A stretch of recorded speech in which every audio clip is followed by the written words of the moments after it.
Vamos aqui para o nosso trabalho. Nós vamos hoje para a Revista Espírita, março de 1862. Nós vamos aqui para o item Ensinos e Dissertações Espíritas. Kardec reserva essa sessão para trazer para nós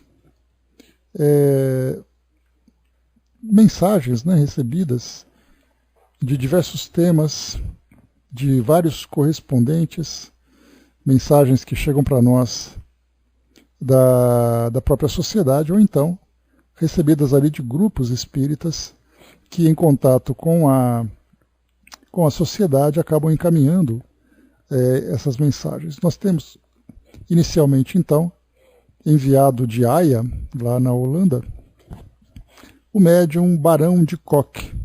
Não tem aqui a identidade do espírito que trouxe essa mensagem, e ela é bastante interessante, bastante longa. Longa não, né? É uma mensagem extensa, intitulada A Reencarnação. E aí, então, vamos aqui acompanhar o que esse espírito trouxe para nós, então. Ele diz assim: a doutrina da reencarnação é uma verdade que não pode ser contestada. Desde que o homem só quer pensar no amor, na sabedoria e na justiça de Deus, não pode admitir nenhuma outra doutrina. Aqui, inicialmente, ele traz uma afirmação a respeito do amor, sabedoria e justiça de Deus, e a reencarnação é a filosofia, na verdade, a lei, que corresponde a esses três pilares, porque, do contrário, nós veremos um mundo sem a lógica evolutiva no sentido intelectual e no sentido moral. Então, nós temos ali aqueles que reencarnam na miséria e aqueles que reencarnam na fartura, numa sociedade abastada. E por quê essa preferência de um para outro? Então, sem isso, nós veremos ali Deus dando privilégios para uns e dando ali dificuldades, desafios para outros, sem que houvesse uma lógica. E é claro que nós não temos qualquer condição de questionar ou de avaliar as decisões que Deus toma para estabelecer a sua justiça. Mas sabendo que Deus é todo amor, toda sabedoria, como foi colocado aqui nesses dois outros pilares, nós vemos então na reencarnação esse mecanismo que faz com que todos nós, criaturas, possamos alcançar as nossas conquistas, possamos aprender com as nossas escolhas sem o privilégio. Então, primeiro aqui, o primeiro parágrafo traz para nós essa lógica. É verdade que nos livros sagrados só se encontram essas palavras: depois da morte, o homem será recompensado segundo suas obras. Mas não se presta suficiente atenção a uma infinidade de citações que vos dizem ser absolutamente inadmissível que o homem atual seja punido pelas faltas e pelos crimes que vieram antes de Cristo. Não posso voltar a tantos exemplos e demonstrações dados pelos que acreditam na reencarnação. Vós mesmos o podeis fornecer. Os espíritos bons os ajudarão e será um trabalho agradável. Podeis acrescentar isso aos ditados que vos dei e vos darei ainda, se Deus o permitir. Estais convencidos do amor de Deus pelos homens. Ele só deseja a felicidade dos seus filhos. Ora, o único meio que tem de um dia alcançar essa suprema felicidade está inteiramente nas reencarnações sucessivas. Mais uma vez aqui nós vamos ver que esse espírito, então, traz essa orientação que, para alcançar essa felicidade suprema, o espírito precisa, inicialmente, ele próprio conquistar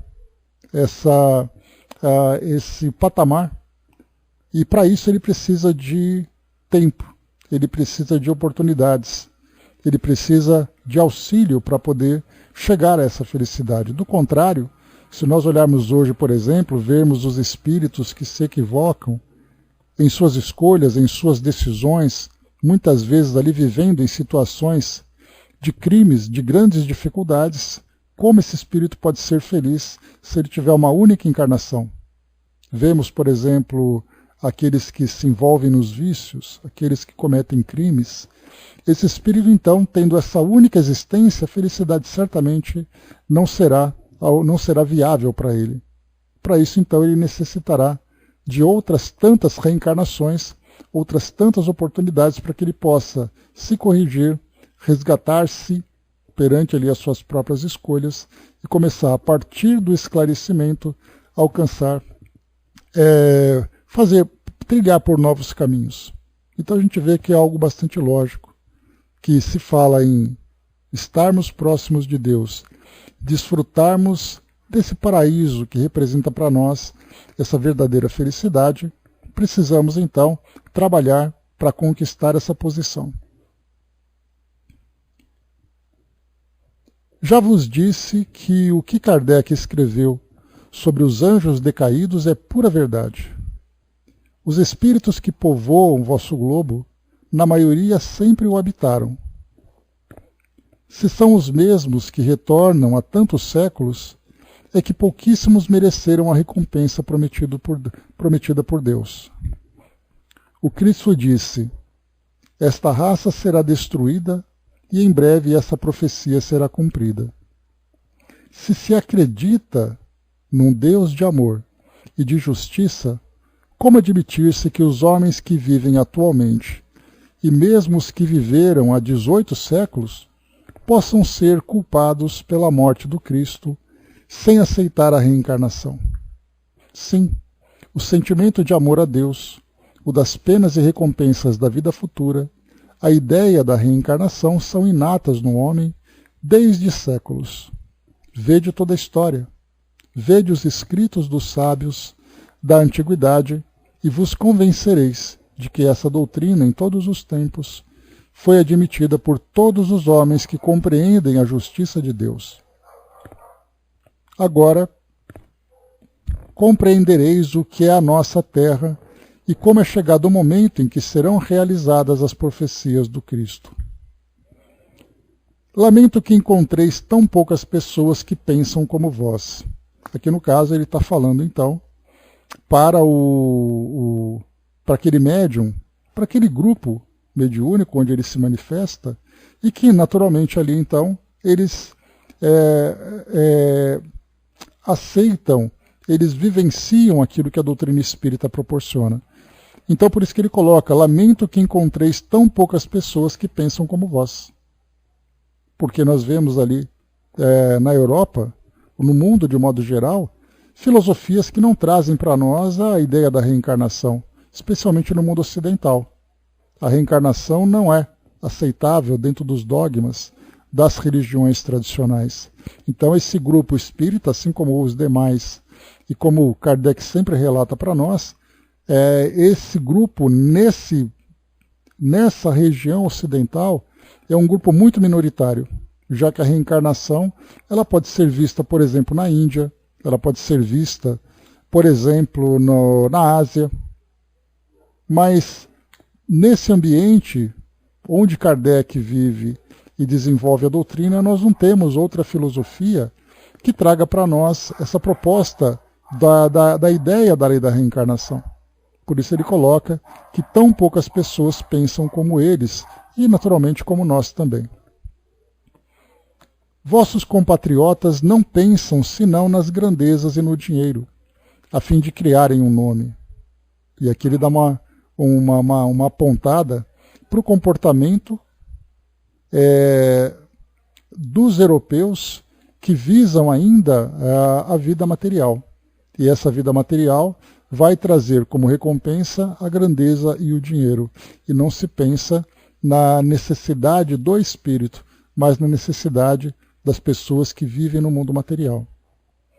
Repelem tudo quanto possa entravar suas paixões infelizes. Porém, que isso não vos desencoraje.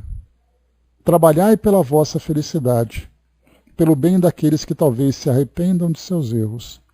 Perseverai na vossa obra, pensai sempre em Deus, no Cristo, e a beatitude celeste será a vossa recompensa. Então aqui o incentivo que o Espírito dá para que continuem perseverando, apesar de todas as ideias contrárias, de todas as opiniões que acreditam, que trazem ali essa visão de que esses ensinamentos não passam de crendices, não passam de fantasias. Se se quiser examinar a questão sem preconceito, refletir sobre a existência do homem nas diferentes condições da sociedade e coordenar essa existência com amor e sabedoria e a justiça de Deus, toda a dúvida concernente ao dogma da reencarnação deve logo desaparecer. Efetivamente, como conciliar essa justiça e esse amor com uma existência única, onde todos nascem em posições diferentes? Aquilo que nós comentamos anteriormente. Hoje nós vemos uma grande desigualdade no nosso mundo, vendo diferenças das mais variadas ordens, diferenças sociais, diferenças intelectuais, diferenças morais, condições diversas que nós encontramos no nosso mundo, em que esses indivíduos, nessas diversas posições, terão que viver para conquistar a felicidade do espírito. E como conciliar isso com essa lógica de que cada indivíduo deve lutar para conquistar essa felicidade, sendo que nós temos ali posições diferentes e condições diferentes para que esses indivíduos possam chegar. Então ele diz assim para nós, voltando aqui, efetivamente, como conciliar essa justiça e esse amor com a existência única, onde todos nascem em posições diferentes, onde um é rico e poderoso, enquanto o outro é pobre e miserável, e um que goza de saúde, ao passo que o outro é afligido de males de toda sorte. Aqui se encontram a alegria e a vivacidade. Mais longe, tristeza e dor. Em uns a inteligência é mais desenvolvida, em outros apenas se eleva acima dos brutos. Pode-se crer que um Deus todo-poderoso tenha feito nascer criaturas condenadas por toda a vida ao idiotismo e à demência? Que tenha permitido que crianças, na primavera da vida, fossem arrebatadas à ternura dos pais? Ouso mesmo perguntar se poderia atribuir a Deus o amor, a sabedoria e a justiça à vista desses povos, mergulhados na ignorância e na barbárie, comparados às nações civilizadas, onde imperam as leis, a ordem, onde se cultivam as artes e as ciências? Não basta dizer, em sua sabedoria Deus assim regulou todas as coisas. Aqui é interessante que tudo que nós comentamos desde o início desse texto, falando sobre essas diferenças, falando sobre essa lógica, que sim, nós não podemos questionar a sabedoria de Deus, mas é inevitável que nós procuremos dentro dessa lógica, desse amor e dessa sabedoria e dessa justiça de Deus, que todos nós, estando em condições diferentes, em níveis evolutivos, desde o nosso nascimento, já que essa é a visão que se tem, uma visão limitada no nascimento e na morte, como entender que todos esses espíritos, vendo, por exemplo, aqueles mais bárbaros, têm a oportunidade de, nessa única existência, transformar-se de um modo tão profundo e valorizar não a brutalidade do mundo material, mas valorizar a beleza do espírito? Como é possível pensar assim? E quando ele faz essa colocação, desde trazendo esse entendimento sobre o período lá do século XIX, onde todas essas conversas, onde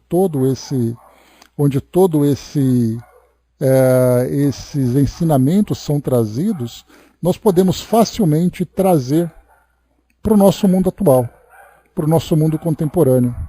E vermos hoje, por exemplo, as ideias que as filosofias tradicionais apresentam, dizendo que sim, ou você vai para o inferno, ou você vai para o paraíso. Que cada um segundo as suas obras, e que a justiça de Deus é assim, porque as coisas são assim e pronto. E aí então, se nós falamos sobre amor, justiça e falamos sobre sabedoria, é incompatível vermos tudo isso diante dessa proposta de que todos nós teremos nessa única existência a oportunidade de conquistar a nossa felicidade definitiva, a felicidade eterna. Como é possível tudo isso? Não. A sabedoria de Deus, que antes de tudo é amor, deve tornar-se clara para o entendimento humano. O dogma da reencarnação tudo esclarece. Kardec, inclusive, a gente lembra que ele reforça bastante isso, falando sobre que a ideia da reencarnação, o dogma da reencarnação, ele se torna a chave de muitos mistérios que nós encontramos no mundo hoje. E aí a gente vai evocar aquela passagem do Chico, lá no Pinga Fogo, que nós já estudamos, em que pergunta para ele, um pastor evangélico, pergunta para ele como é possível aceitar a reencarnação a partir do momento em que Adão e Eva foram os primeiros. Então, se eles foram os primeiros, não pode haver reencarnação. E aí o Chico, sabiamente, com todo respeito à visão dogmática da religião, daquele pastor, a opinião que ele tem, o entendimento que ele tem, ele traz para nós como explicar que crianças nasçam trazendo doenças, deficiências, sem entender que elas tiveram experiências anteriores que acabaram fazendo com que elas vivessem essas experiências no presente. Como explicar, por exemplo, que pais vivam essa infelicidade de verem seus filhos passando por tanto sofrimento, enquanto outros pais vivem toda a alegria da saúde dos filhos e da oportunidade deles conquistarem toda a felicidade que lhes é oferecida. Como é possível visualizar tudo isso? Então Chico trouxe esse entendimento. E aí nós vemos que realmente nós não podemos ver essa desigualdade na condição de cada um simplesmente por um capricho divino. A Angelina colocou, exemplo, a atleta que ganhou a medalha de ouro quando criança foi adotada por um casal que a educou. Os pais não puderam ficar com ela por conta do seu vício, Então, quer dizer, a gente começa a ver, para nós que temos esse entendimento a respeito da reencarnação, tudo isso para nós se torna tão claro, tão lógico, que muitas vezes nós vamos encontrar, como já aconteceu, eu mesmo tive experiências nesse mesmo sentido. Então, nesse mesmo sentido, quando vendo uma situação que para nós se torna incompreensível do porquê um sofre e o outro não sofre, a resposta simplesmente foi porque Deus quis, porque Deus sabe o que faz. E a gente pensa, mas por que Deus me coloca nessa condição, coloca o outro naquela condição, enquanto que outros vivem experiências diferentes? E a resposta sendo, é porque Deus quis. Na verdade, isso nada mais é do que uma resposta que nós trazemos por não compreender aquilo que nós estamos observando, que nós estamos tentando analisar, compreender. E quando nós colocamos a reencarnação, tudo se torna claro. Não entendermos a causa exatamente de um indivíduo viver aquela situação. O que ele vivenciou, o que ele fez numa existência anterior, que trouxe para ele uma experiência dolorosa no presente. Isso não importa para nós. Porque isso diz respeito à trajetória, à história desse mesmo espírito. Mas a lógica que faz com que causa no passado e efeito no presente, isso se torna explicável pela ideia da reencarnação. Então esse ensinamento que esse espírito traz vai ao encontro de uma forma muito clara, de uma forma muito precisa, para explicar esses enigmas que nós encontramos no mundo hoje. Mais uma vez ele segue então. Esse princípio dado pelo próprio Deus não se pode opor aos princípios das santas criaturas. Longe disso. Explica os princípios dos quais emanam para o homem o melhoramento moral e perfeição. Esse futuro, revelado pelo Cristo, está de acordo com os atributos infinitos de Deus. Disse o Cristo, os homens todos não são apenas filhos de Deus, mas também irmãos e irmãs na mesma família. Ora, essas expressões devem ser bem compreendidas. Um bom pai terrestre dará a algum filho, a algum de seus filhos, aquilo que recusa aos outros? Lançará um no abismo da miséria, enquanto acumula o outro de riquezas, honras e dignidades? Acrescentai ainda que o amor de Deus, sendo infinito, não poderia ser comparado ao do homem por seus filhos.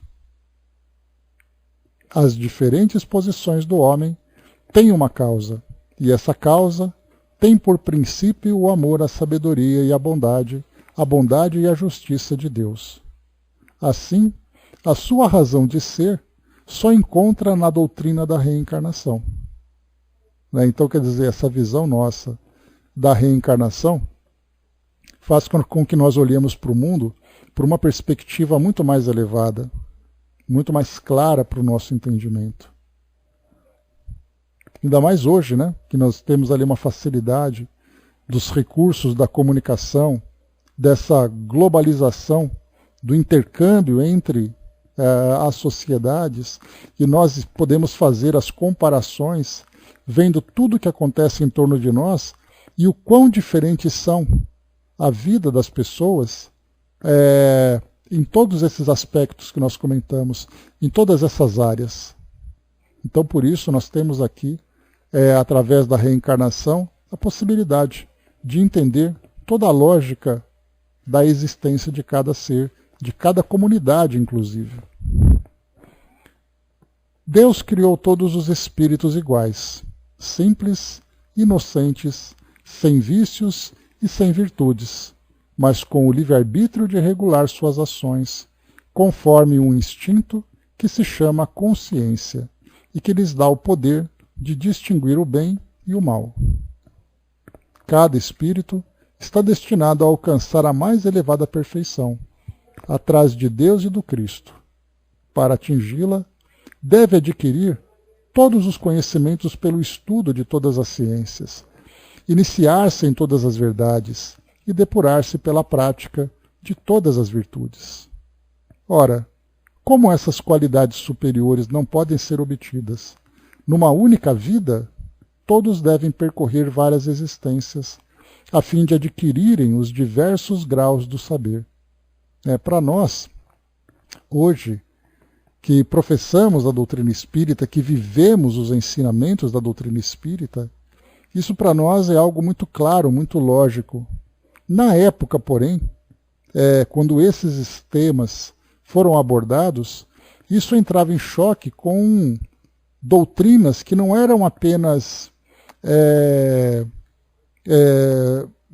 presentes naquela sociedade, elas eram doutrinas dominantes daquela sociedade. Nós tivemos exemplos da Inquisição, que se você não concorda, você sofre uma sanção. No presente nós não temos esse mesmo rigor, mas ainda assim nós temos os apontamentos, nós temos as diferenças de ideias, nós temos ali as rejeições para esses temas por causa desses dogmas que prevalecem nessas filosofias. Então, quando nós lemos isso, parece tão claro. E naquela época, quando passaram a ler temas assim, textos assim, trazendo esses ensinamentos, era aquele choque, quer dizer, você simplesmente negava, pelo fato da sua filosofia dizer algo contrário, mesmo que a lógica te instigasse a analisar com mais profundidade esse raciocínio. Na atualidade é a mesma coisa. Se nós pegarmos um texto como esse, que traz para nós essas ideias tão claras, esse raciocínio tão bem desenvolvido, nós veremos uma negação pelo simples fato de negar. Porque a minha filosofia diz que isso não existe, então não existe, pronto, e eu aceito esses mistérios que são trazidos ali por Deus.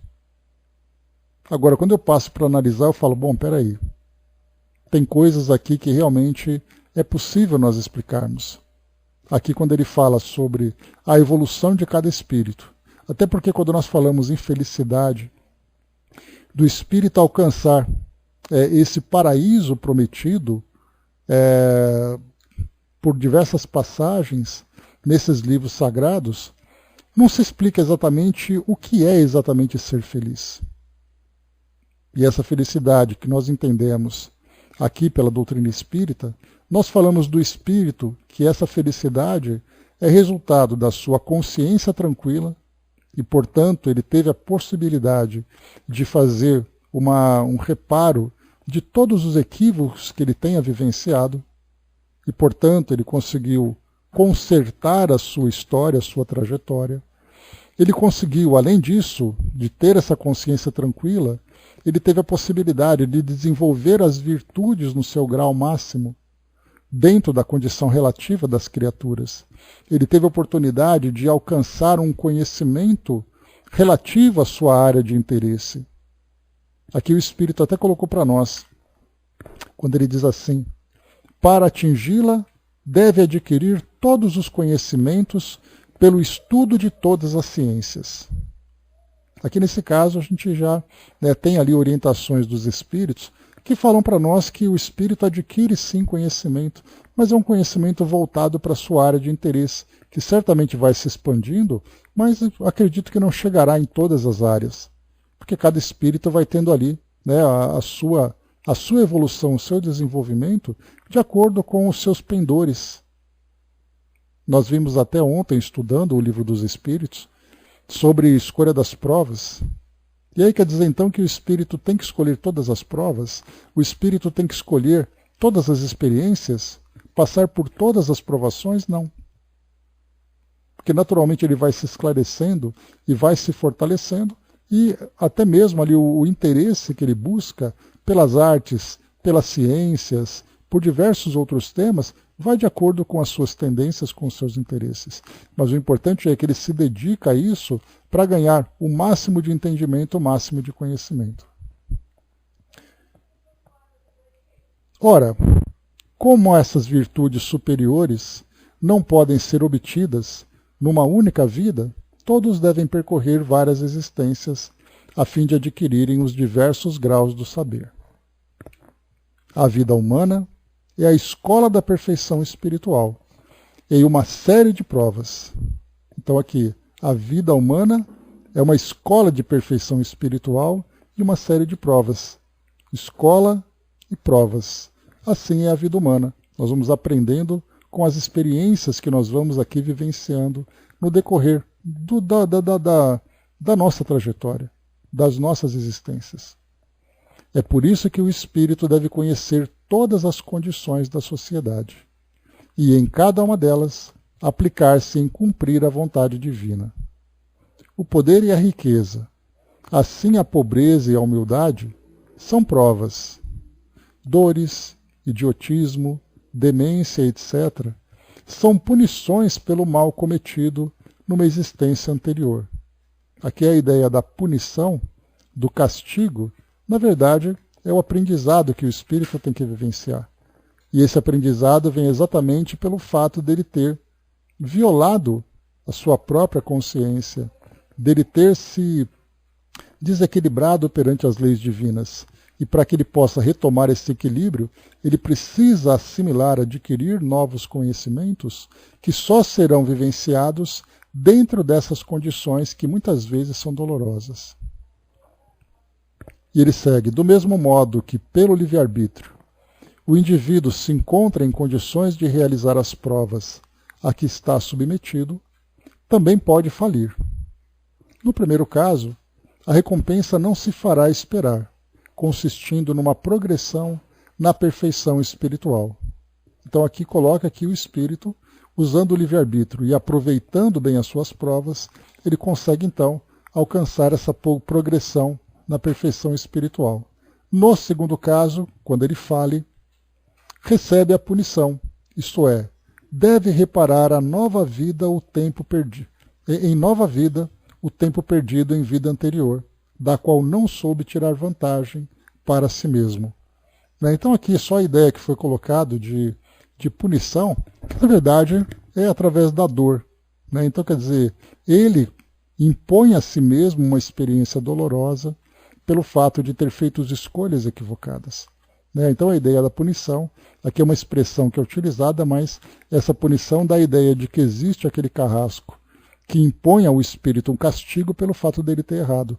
E na verdade nós vemos aqui que é o próprio espírito que vai então se submetendo a essas condições, porque ele próprio criou uma situação que deverá impor a ele essa dor, esse sofrimento. Antes de sua reencarnação, e é interessante aqui que a gente já tem estudado sobre isso, lá no Escolha das Provas, né? Antes da sua reencarnação, os espíritos planam nas esferas celestes, os bons gozando a felicidade, os maus entregando-se ao arrependimento, expostos à dor de serem desamparados por Deus.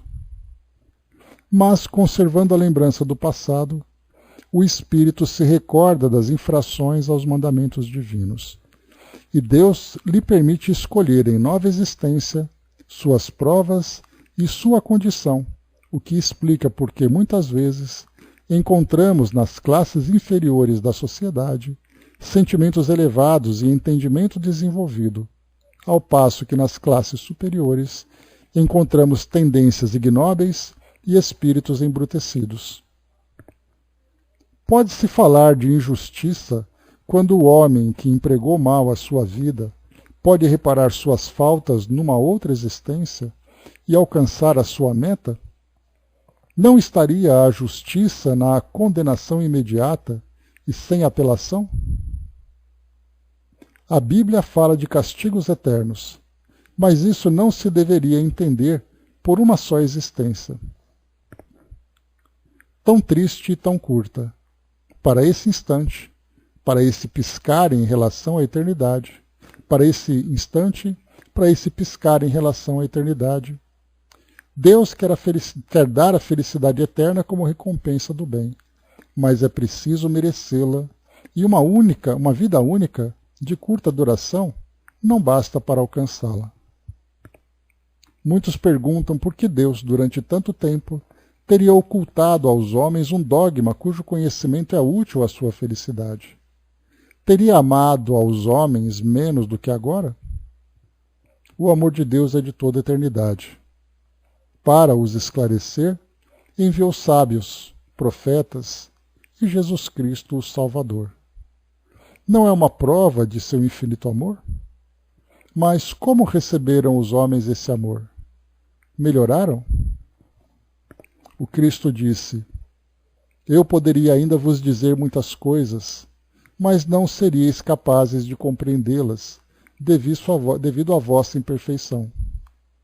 Se tomarmos as Santas Escrituras no seu verdadeiro sentido intelectual, aí encontraremos muitas citações que parecem indicar que o espírito deve percorrer várias vidas antes de chegar ao fim. Também não se encontram nas obras dos filósofos antigos as mesmas ideias sobre a reencarnação dos espíritos? Aqui então só para lembrarmos, né, dessa passagem que esse espírito traz para nós, que os textos antigos, né, na verdade nós temos muitos debates na atualidade sobre as traduções do Antigo Testamento ou do Novo Testamento, porque algumas traduções trazem para nós palavras, ensinamentos que não fazem qualquer referência à reencarnação, e outras traduções o fazem. Falam de uma forma mais clara, mais objetiva, sobre a reencarnação, trazendo para cada indivíduo a possibilidade de uma nova existência se fortalecer e se desenvolver. Como é que nós vamos analisar qual tradução é a correta? E é bem interessante, a gente já conversou sobre isso anteriormente, que quando nós falamos em tradução, aquele tradutor sempre vai dizer assim, olha, para eu estudar esses textos antigos, no caso do aramaico, do grego, do latim, eu tenho um amigo que é um tradutor que vive lá em Israel. Eu conheço um professor que viveu não sei aonde. E aí quando nós comparamos as traduções, nós vemos ideias diferentes. Então cada um traz essa ideia de que ele tem ali uma grande referência, que a sua tradução ela é perfeita, porque ela representa os textos originais, dessas várias traduções, todos são tirados dos textos originais. E a pergunta é, por que elas são tão diferentes entre si? Porque as nossas traduções, elas sofrem a influência das nossas próprias crenças. Eu vou interpretar um termo que no passado tinha um significado, que hoje tem um significado diferente, eu vou dar essa interpretação o valor que eu creio ser o verdadeiro. Então, se eu creio ser o verdadeiro, é porque depende de uma crença. Então, por isso que nós temos hoje tradutores que são espíritas, tradutores que são católicos, tradutores que são evangélicos, que inclusive, entre eles, nós encontramos ali algumas alterações, palavras que são diferentes. Então, por isso é difícil de nós encontrarmos nesses textos sagrados as referências verdadeiras e precisas que falam para nós sobre o dogma da reencarnação, também nesses textos sagrados. Cheguei até a comentar com vocês que numa certa oportunidade eu acabei fazendo um estudo sobre as passagens do Novo Testamento. E aquela passagem que falava para nós que para que você possa ver o reino dos céus, era necessário nascer de novo. E para poder trazer ali uma informação mais completa, uma informação que nos levasse a uma reflexão mais ampla, eu fiz uma pesquisa não apenas dentro das traduções que foram feitas pelo Espiritismo, e na época eu usei como referência os livros de professor Severino Celestino, que é considerado um dos grandes estudiosos dos textos bíblicos traduzidos à luz da doutrina espírita, traduzidos de acordo com o entendimento da doutrina espírita. Mas eu peguei também textos que encontrei em sites católicos e sites evangélicos. E aí então eu fiz uma comparação. Para que você possa ver o reino dos céus, é necessário nascer de novo. E é impressionante como eles são diferentes entre si. Em que os católicos falam em nascer de novo como sendo o nascimento do espírito no mundo espiritual. Enquanto que outros falam sobre a renovação, enquanto que o Espiritismo fala claramente sobre a reencarnação. É necessário nascer de novo, é necessário você reencarnar. E aí até mesmo o diálogo com Nicodemos acaba sendo também, porque o Nicodemos diz que era um estudioso daquela época, como assim nascer de novo? Como é possível o indivíduo voltar para a barriga da sua mãe? E aí Jesus até chama atenção, como é que pode você, um estudioso, não ter esse entendimento? Então a gente vê que como é difícil para essas religiões tradicionais, especialmente cristãs, que utilizam esses textos bíblicos para embasarem a sua filosofia, encontrarem... não tenho mais, Angelino, foi há muito tempo isso, foi na época em que os estudos do Espiritismo.net eram feitos no Pautalk. Mas você mesmo pode fazer essa pesquisa. Pega essa citação, coloca no Google, por exemplo, que você vai encontrar vários sites que apresentam algum comentário sobre ela.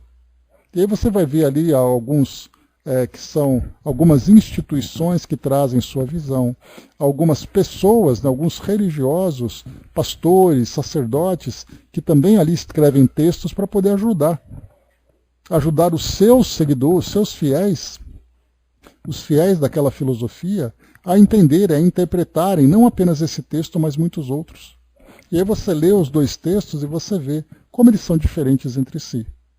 Por isso, então, nós encontramos hoje, nessas religiões que se embasam nesses textos, no caso do Antigo e do Novo Testamento, por que é difícil entender a reencarnação? Simplesmente porque nesses livros não existe a ideia da reencarnação.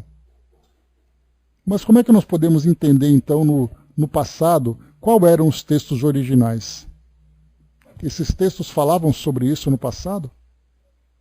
Então, para nós, felizmente na doutrina espírita, o nosso entendimento é um entendimento lógico, racional, que a partir dos ensinamentos que os espíritos trazem, nós os submetemos ao nosso próprio julgamento. Nós não dependemos de um livro que diz que é uma verdade absoluta e você deve simplesmente acreditar. Ele propõe para nós a ideia, traz ali os seus argumentos e nós, pela nossa razão, nós fazemos o nosso julgamento. Por isso, lendo mais uma vez esse trecho. O Cristo disse, eu poderia ainda vos dizer muitas coisas mas não seríeis capazes de compreendê-las devido à vossa imperfeição. Se eu não me engano, esse texto aqui está no livro de João.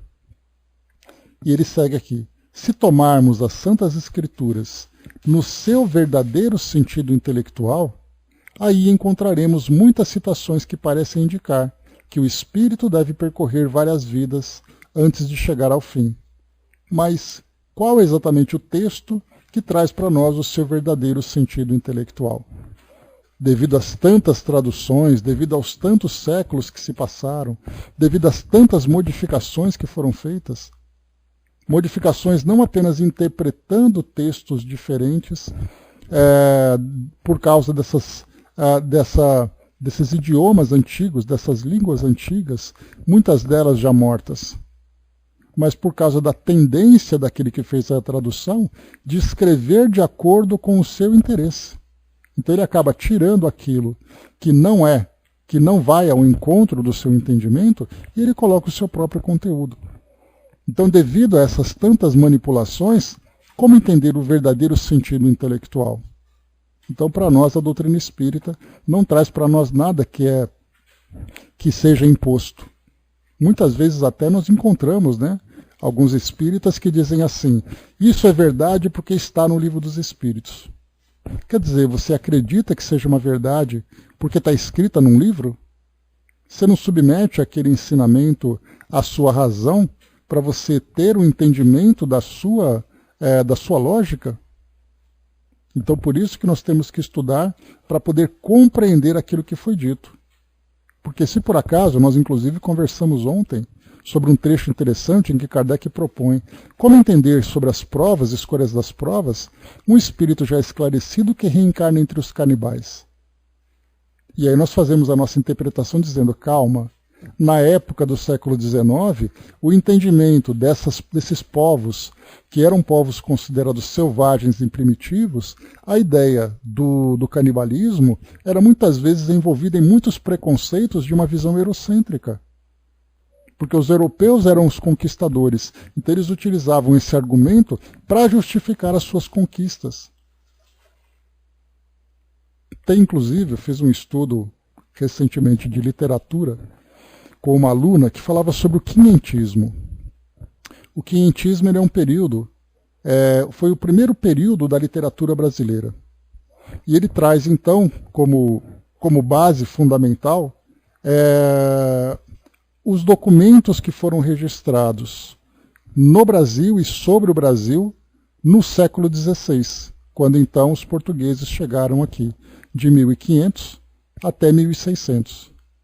Desses documentos nós temos então as cartas, por exemplo, a carta do achamento de Pero Vaz de Caminha, que era o escrivão daquela esquadra que levava para Dom Manuel, uma descrição mais precisa sobre essas terras que estavam sendo conquistadas por Portugal.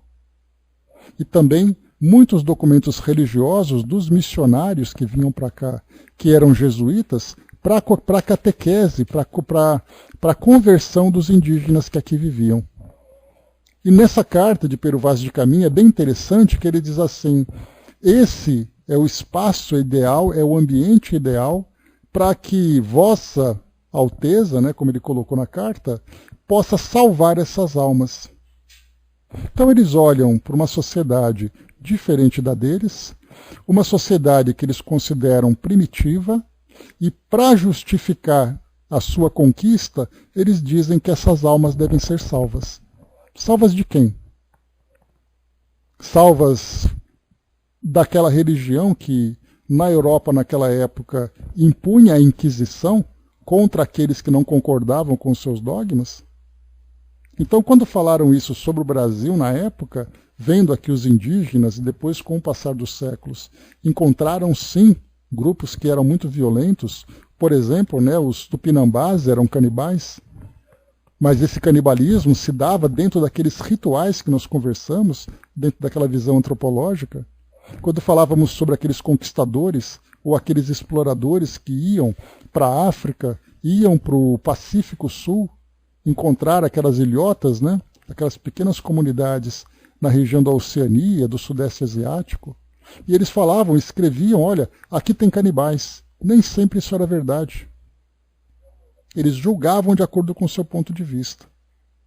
Então, por isso, como é que nós vamos, então, fazer uma análise, como é colocado para nós aqui, sobre o conteúdo desses textos, o conteúdo dessas filosofias, desses dogmas, para o nosso presente. Então, há necessidade de nós termos essa lógica. Por isso que, ao estudarmos o Livro dos Espíritos, nós observamos, inclusive em Kardec, uma visão do seu tempo, da sua época, que não necessariamente representava uma verdade.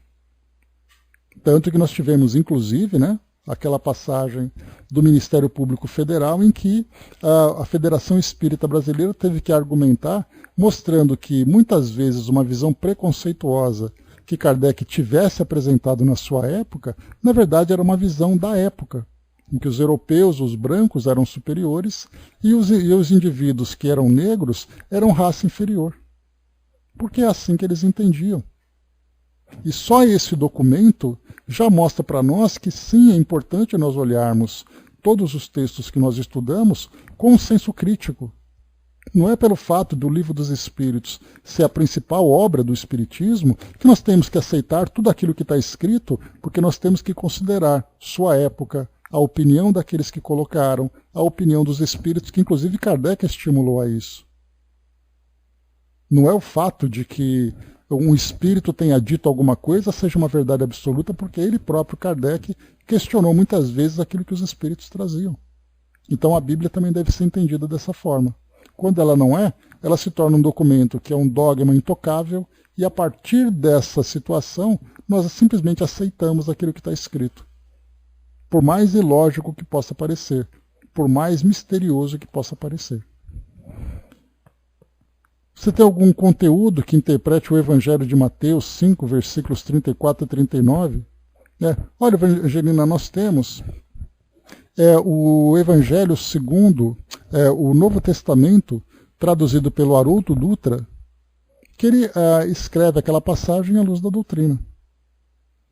Mas aí depois me manda então esse texto, que eu preciso ver qual é ele, e a gente pode depois discutir e trazer aqui para o nosso estudo, tá? Pega esse mesmo texto que você escreveu agora, coloca no grupo do WhatsApp lá que depois eu dou uma pesquisada, tá? Vamos lá então.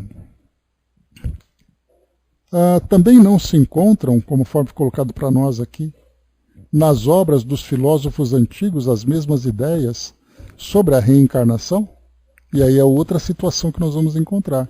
Aqueles filósofos estudiosos da filosofia que observam nessas obras sobre reencarnação, eles até olham a reencarnação, mas acreditam que seja apenas uma opinião. E eles nem levam isso em consideração, porque eles estão preocupados com o conteúdo filosófico e não com a crença que os filósofos tinham naquela época. Seguindo, o mundo progrediu bastante sob o aspecto material, nas ciências, nas instituições sociais. Mas do ponto de vista moral, ainda está muito atrasado. Os homens desconhecem a lei de Deus e não ouvem mais a voz do Cristo. Eis porque, em sua bondade, e como único recurso para chegar a conhecer os princípios da felicidade eterna, Deus lhes dá a comunicação direta com os espíritos e o ensino da doutrina da reencarnação, palavras repletas de consolação e que brilham nas trevas dos dogmas de tantas religiões diferentes. A obra, e que a busca se realize com amor e confiança. Lede sem preconceitos. Refleti sobre tudo quanto Deus, desde a criação do mundo, se dignou fazer do gênero humano, e sereis confirmados na fé que a reencarnação é uma verdade santa e divina. Então o Espírito finaliza aqui essa obra, esse texto, e Kardec depois no final ele coloca uma observação, quando ele diz assim: não tínhamos a honra de conhecer o senhor Barão de Kock. Esta comunicação, que concorda com todos os princípios do Espiritismo, não é, pois, o produto de nenhuma influência pessoal. Então Kardec aqui coloca esse texto, esse artigo, que transformou em artigo, aqui da Revista Espírita, e coloca esse ponto importante, né? Porque Kardec procurava sempre mostrar para as pessoas que esses ensinamentos eles eram espontâneos e difundidos por todos os grupos.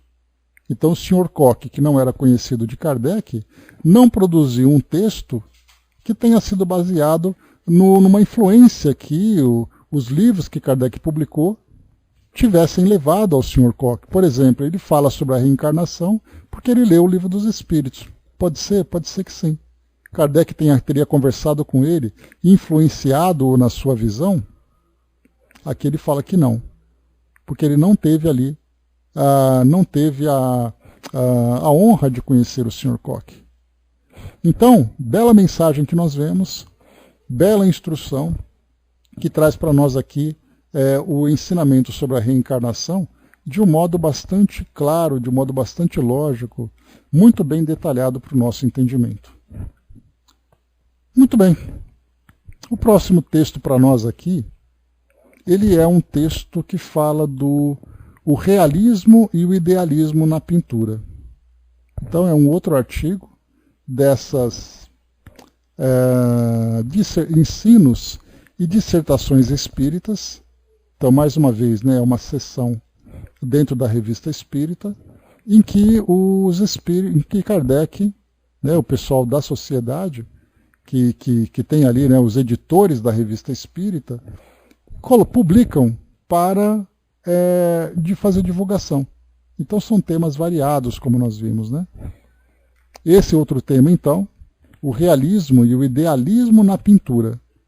Vamos lá então acompanhar. Foi recebido na Sociedade Parisiense, Sociedade Espírita de Paris, e o médium, o Sr. Didier. Então são dois textos. O primeiro, só para lembrarmos que essas duas psicografias, elas foram assinadas por Nicolas Poussin. Vamos ver aqui um pouquinho sobre a história desse pintor. Diz aqui para nós, eu estou aqui no site Arts et Culture, né, do Google. Nicolas Poussin foi um pintor francês do período barroco, mas por seu espírito e sensibilidade, romano por adoção, vivendo em Roma, né? É um dos maiores representantes do classicismo no século XVII, portanto ali 1600 e alguma coisa, e o primeiro dentre os seus compatriotas a obter fama internacional. Poussin fez sua carreira quase que exclusivamente em Roma e, sob a inspiração de Rafael, deu forma ao estilo que se tornaria o modelo ideal para os pintores da segunda metade do século, como Jacques-Louis David, Jean-Auguste Dominique Ingres e Paul Cézanne. Um dos trabalhos mais famosos de Poussin é Os Pastores de Arcádia, uma pintura que retrata um túmulo com uma lápide enorme, onde se lê Et in Arcadia ego.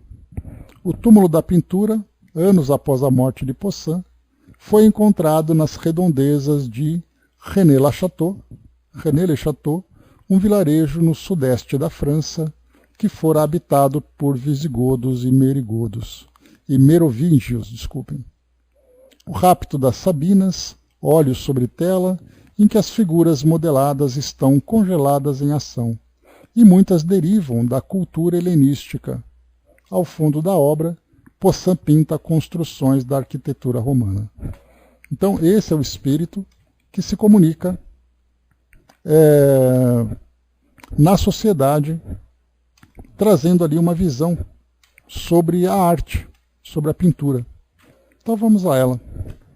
É um texto pequeno, mas bastante interessante. Então, o realismo e o idealismo na pintura, que mais uma vez é uma análise sobre a pintura, sobre a arte na visão dos espíritos. A pintura é uma arte que tem por objetivo retraçar as cenas terrestres mais belas e mais elevadas e, algumas vezes, simplesmente imitar a natureza pela magia da verdade. É uma arte que, por assim dizer, não tem limites, sobretudo em vossa época. Aqui no século XIX, né? Ele viveu no século XVI, portanto ele viveu 300 anos antes. A arte de vossos dias não deve ser apenas a personalidade.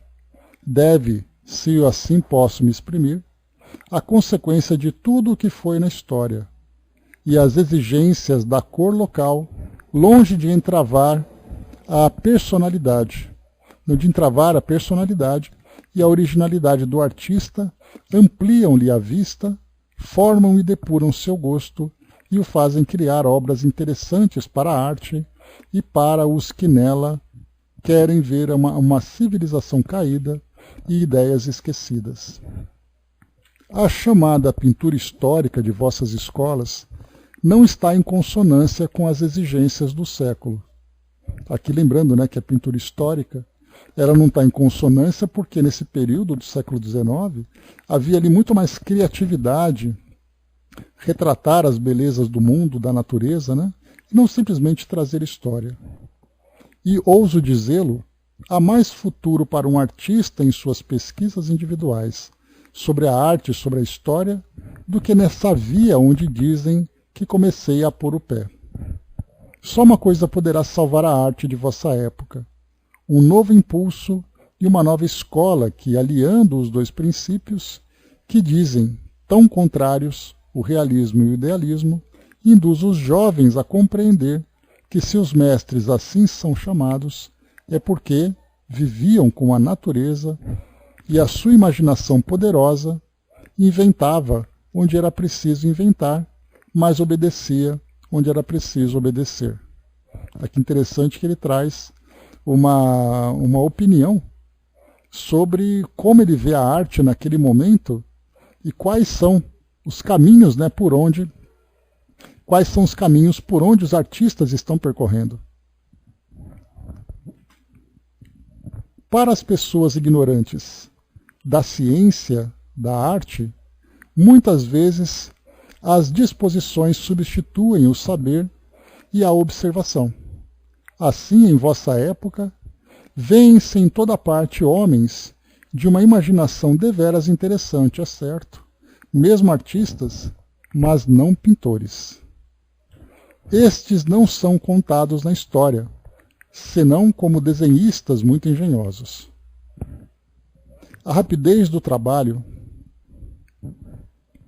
a apreciação crítica do pensamento se adquire paulatinamente pelo estudo e pela prática, e a despeito de possuir essa imensa faculdade de pintar depressa, ainda é necessário lutar, sempre lutar.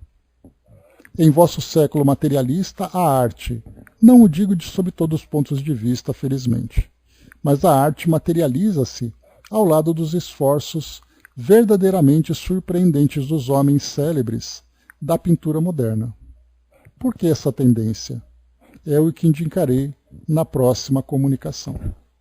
Aí a próxima aqui em seguida, lembrando então que, assim como esse artista naquela época, ele trazia essa visão da arte, da perspectiva espiritual, sobre os tempos de Kardec, nós poderíamos encontrar hoje um grande artista que viria fazer um comentário sobre a nossa arte.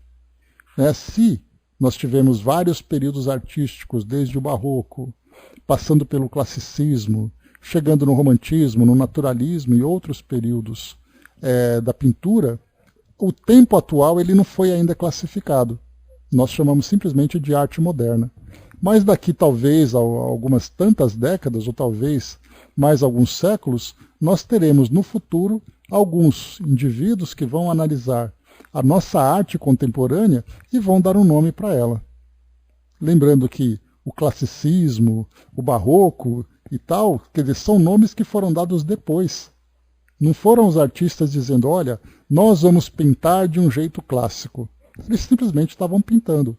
No futuro, futuramente, vieram outros artistas, outros analistas e críticos da arte que chamaram de classicismo aquele período em que eles pintavam, né, como Da Vinci, como Rafael, Michelangelo e outros.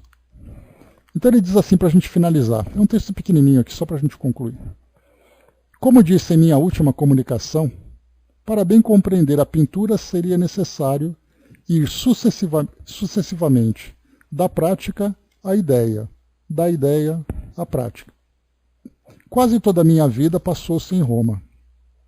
Quando eu contemplava as obras dos mestres, esforçava-me por captar em seu espírito a ligação íntima, as relações e a harmonia do mais elevado idealismo e do mais verdadeiro realismo. Raramente vi uma obra-prima que não reunisse esses dois grandes princípios.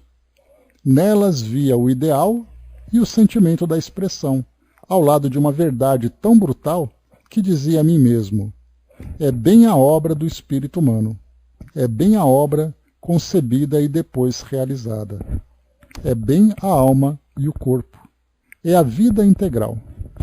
Aqui basta a gente ver, né, quando a gente pegar, por exemplo, Mona Lisa, nós vamos encontrar ali um realismo, que mostra uma pessoa sendo pintada na sua mais real expressão. E não outros artistas que são mais abstratos. Se nós pegarmos, por exemplo, né, o Van Gogh, que faz uma pintura bem diferente, e Salvador Dalí, que pega ali no seu, né, no seu estilo, aquelas formas que são completamente diferentes do real. Via que os mestres de ideias e expressões débeis o eram em suas formas e em suas cores e em seus efeitos. A expressão de suas cabeças era incerta e a de seus movimentos banal e sem grandeza. É necessária uma longa iniciação na natureza para bem compreender os seus segredos e os seus caprichos e suas sublimidades. Não é o pintor quem o quer. Além do trabalho de observação, que é imenso, é preciso lutar no cérebro e na prática contínua da arte. Num dado momento, é necessário trazer a obra que se quer produzir, os instintos e o sentimento das coisas adquiridas e das coisas pensadas, numa palavra, sempre esses dois grandes princípios, alma e corpo. Né? Então, a alma, que é o ideal, o corpo, que é a realidade. Seria muito bom um trabalho sobre o que você está falando, né? Pois é, tem coisas bem bacanas que a gente vê, né, estudando história da arte, estudando, né, os estilos, de que forma que houve tanto a evolução da literatura, né, que a gente falou do quinhentismo, do barroco, depois nós trazemos aqui para a arte também o barroco, o classicismo. Então, cada período da humanidade, a gente lembra sempre, ela está muito ligada, né, da arte, ela está muito ligada com a fase histórica das sociedades humanas. Então, quer dizer, aquilo que você vive no seu dia a dia se reflete nas artes, inevitavelmente. Basta a gente ver a música, né? A música da atualidade fala sobre coisas da atualidade. Se nós pegarmos músicas antigas, eles vão falar sobre valores e forma de viver que no período em que aquelas composições surgiram. Então, os livros, a pintura e outras manifestações artísticas vão simplesmente representar a realidade, o dia a dia daquelas pessoas. Então é isso, meus amigos. Vimos aqui então esses dois artigos, né, esse belíssimo artigo sobre a reencarnação e essa belíssima reflexão sobre a arte, naqueles tempos, né, do século XVIII, século XIX, na verdade, né, em que Kardec trazia